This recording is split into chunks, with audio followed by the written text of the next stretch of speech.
I figure better make a quick video here.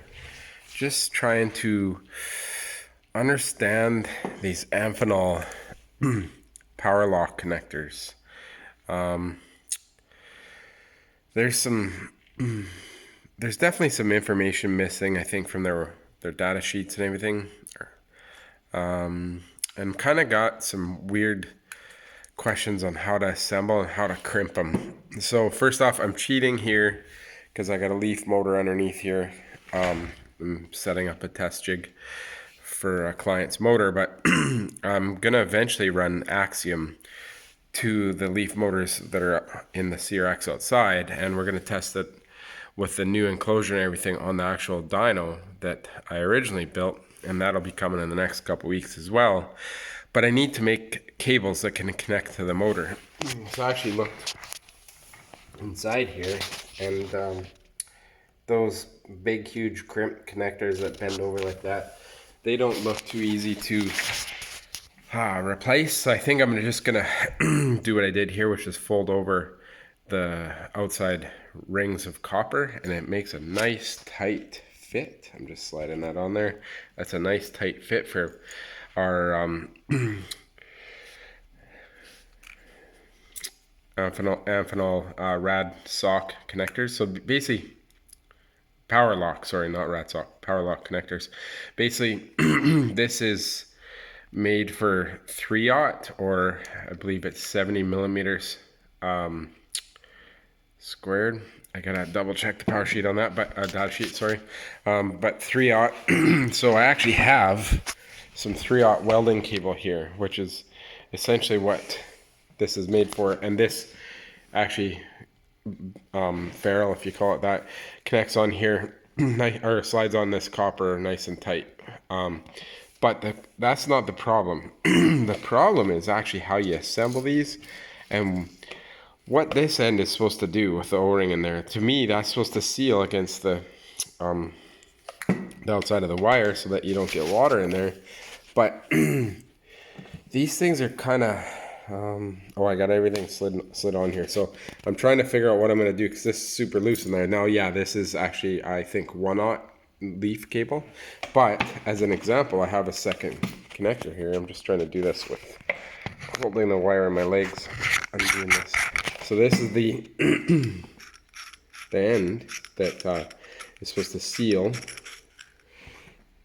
against the actual cable, and this is the part that, and it gets worse than this, but this is the part that baffles me. So once this is on there, it's actually not tight. So and in the data, it's like you can see light through it, right? So it's not tight, it's still loose on there. So that's not going to seal water whatsoever. So that's not the worst part. There's a couple more parts that I'm going to explain in a minute here, but so we slide that off. That's supposed to be the first part that slides down the wire as you're assembling. As you can see, I have a stack of items here. Well, one of the items is this plastic piece that goes up against this to hold it all into the actual connector, locking part of the connector itself. So if I pull these other pieces out here, we have a rubber part, which is no problem, that can slide on here. Just trying to hold the phone, which is also loose, but that doesn't matter because that's not supposed to seal. That's just to hold the other parts. But what does matter, I'm actually gonna just make sure I hold this good, loop it over my legs a little bit or something so it doesn't fall down again. Basically, the other parts here, we got these two little metal sleeves that push against the wire. And then this part, this is the plastic part. So this would go on here, this direction. Sorry, this would go on here, this direction. But as you can see, it doesn't fit. So I'm trying to understand how the hell this is supposed to work. So yeah, that's all frayed. I can chop that off. I actually have the other end here that's a little nicer. It's not squished out as much. But again, it's not even close to fitting. Like, how are we supposed to slide this on a 3/0 cable ahead of time? So that's one of the questions I have. Like, there's unfortunately, these look like great connectors, but I have 6 months of emails and waiting with no response to various people related to Amphenol. I had one lady email me back a couple times, giving me contact info for another person, which I've left multiple messages with and no response on just some information on these. Ideally, these guys would have some sort of like, quick assembly video on YouTube or something. So that's going to be a big problem. I'm just going to trim this wire off so that it's nice and flush at the end there. And just for an example, we'll just cut that right off here. Try and cut that right off there.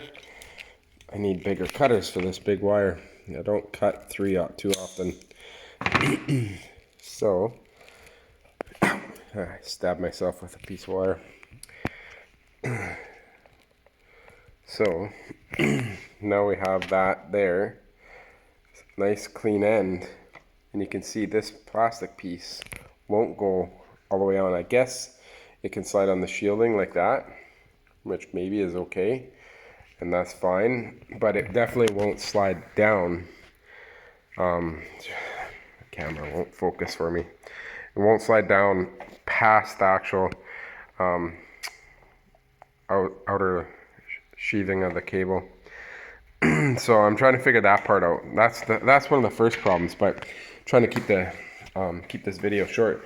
So the next big problem we have, and I'm trying to sort this out, is with ordering the connectors for Axiom. We ended up with, I ordered a set for positive and negative, and you can see they didn't have these numbers for this part in the data sheet. Now these do unscrew, so I'm sure I could buy a different part, but you can see one here says S50, and in the data sheets I can't see where it says what that means. If it's, I don't think it's 50 millimeters squared and 70 millimeters squared. And one says S70. But so basically these, I'll thread them out. This is the positive and negative going into Axiom here. When you thread these out and you look at them, you can see one has a much larger O-ring diameter than the other. So you can see this one's way smaller than this one. I don't understand, like that's not in a data sheet anywhere or anything. So I think the S50, if I remember correctly, it's the one that's kind of roughly tight on a on a 3/0 standard welding cable. So there's definitely, yeah, that one fits nice on a standard welding cable, and with a bit of lube, like I can slide it on there carefully right now. I don't want to wreck it, but it's just right. That's gonna actually seal against the outer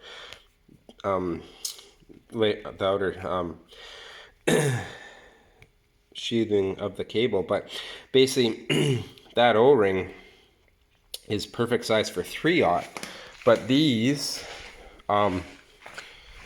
connectors we ordered for positive and negative are actually for 2/0. So this one, for what we designed with Axiom, is 2/0 for the DC side and 3/0 for the AC side. So essentially, we figured our phase currents are going to be slightly higher than our actual battery currents. So we sized the 3-phase cables a little bigger, but for some crazy reason, and it could be to do with all these chip shortages and stuff, one of the 2 DC cables has a weird, really big, I guess you call it a sealing O-ring little barrel or whatever on the end, and the other one has one they're both too big, honestly. And the ones for the 3/8, all of them are too big, more or less, because this should probably say, like, if S50 is smaller than S70, this should say like S30 for a 2/0 cable, and this should say both of these should be S30 for a 2/0 cable, or whatever that would be, S30, S40. These ones should probably say S50 for the 3/0. So I don't know what's going on there, but that's really confusing. I don't know how to deal with that. Now the last part to my problem I'm trying to solve is actually what I'm supposed to use to crimp these barrels on the actual copper wire itself. I have a smaller hydraulic crimper here, and I have another larger one at work. Essentially, they both have these style of dies in them, or die if you call it die.